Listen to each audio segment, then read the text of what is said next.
He taught me the right habits to have, daily rituals, for goal achievement versus goal setting. And at the time I was 19, I felt this was fucking ludicrous to me, right? This is like, what the hell am I doing here? It was nuts. But that first year at 19, I made like $30,000, which was $5,000 more than my dad made as a cab driver. So I said, something's working. And I just kept doing it. I was too afraid not to. So I kept doing it. In the second year, I made $151,000, 5 times. Now, in the second year, he started upgrading my knowledge and skills more. So he started to say, okay, instead of doing this now you've graduated to doing this. And he taught me some upgraded skills. And so the combination of training my brain at a young age with beliefs that I wanted to have, he taught me the right habits to have, daily rituals, for goal achievement versus goal setting. That's interesting. Right? So he said, everybody sets goals. Either they write them down or they don't, they have them in their head. I'm going to teach you how to achieve goals. It's really interesting coming from the guy that was in The Secret, and I love what you've talked about, the difference between the law of attraction and the law of Goya. Oh, yeah. So talk to us about that. So the law of Goya is simply get off your ass. So if you think and you believe and you emotionalize and you visualize and you create your plan for how am I actually going to achieve this? So what do I need to do? When am I going to do it? How specifically? How am I going to tweak it, measure it, and iterate it so that I'm consistently making progress? I learned the value of progress versus perfection. None of my mentors ever had me focus on perfection. They had me focus on progress to just keep getting better. Little incremental gains every day, every week, every month, every quarter. And even when you move backwards a couple of steps, what's the progress that you made and what you learned? So I was taught that failure is an opportunity to learn. And I was also taught to disassociate me being a failure from failing.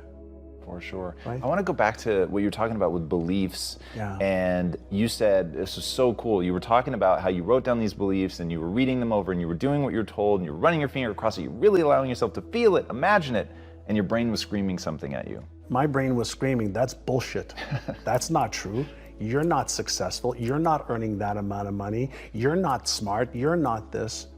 But I was also taught at the same time that when that happens, first and foremost, that's normal. That's the old self and the old patterns trying to fight for their life. And he said, with repetition and emotion and consistency, initially it's hard. And you have to use conscious effort to create the new beliefs.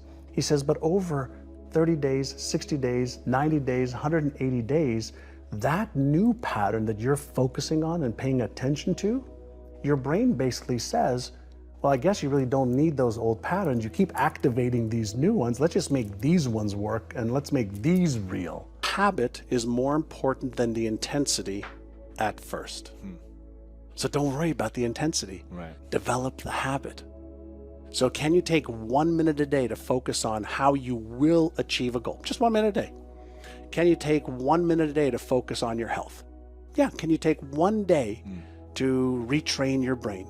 Yeah. Can I take 1 day, or one action a day? Right. And you start off with something, and reduce it down to just a minute or 2 minutes or one behavior. If you can get that behavior to be a habit, it's easy to stack. Right, of course. It's just like the foundation of a building. Sure. Once you have the foundation, if you build it right, you stack. Yeah. And so every good discipline affects another, and every bad discipline affects others. See, most people don't realize that they are not their brain, that their brain is an organ. No different than your heart, no different than your legs, no different than your hand. And since we're not our brains, we can learn how to use the different parts of our brain.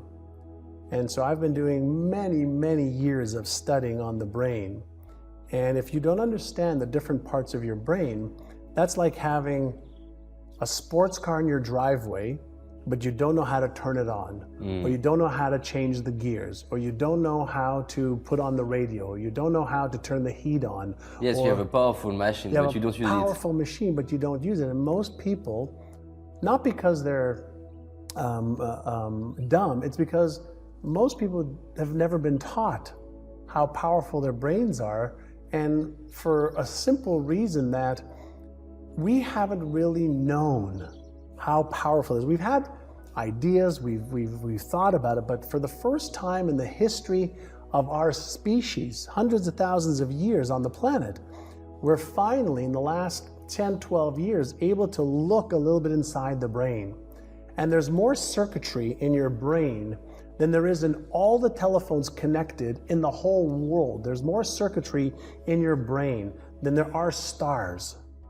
And so when you start to go, wow, there's some real power within me, and if I learn how to use it a little bit better, maybe I could be happier, healthier, wealthier, have more purpose, have more meaning in my life. And when you ask yourself, like, what do most people want? Well, I want to know that my life mattered. I want to know that I'm loved, or at least liked. I want to know that my life has got some kind of purpose, or I don't have a real great existence. And so when you start to realize that you have so many gifts on top of the challenges that we all have, everybody has problems, everybody has things they're insecure about, they don't have confidence around, they don't have certainty, but that's everybody. So the key is to understand that, we have an amazingly powerful tool that creates our reality, and we're able to teach it to look for and find what we want it to create. So reality doesn't exist outside of here. We're in the field of everything. And we can teach our brain to see things that we didn't see before. We can change our habits. We can develop, it's something we call deliberate conscious evolution. So we could deliberately choose to evolve ourselves, where in the past we thought that you have to wait 1,000 years or 10,000 years or 100,000 years to change. No, that's old school thinking. We can change now. We can change the neural patterns in our brain, the software, just like a computer software. We have, our body is the hardware, our brain is the operating system, and then our beliefs, right, is the software, and our habits are the software that runs everything, gives us the results.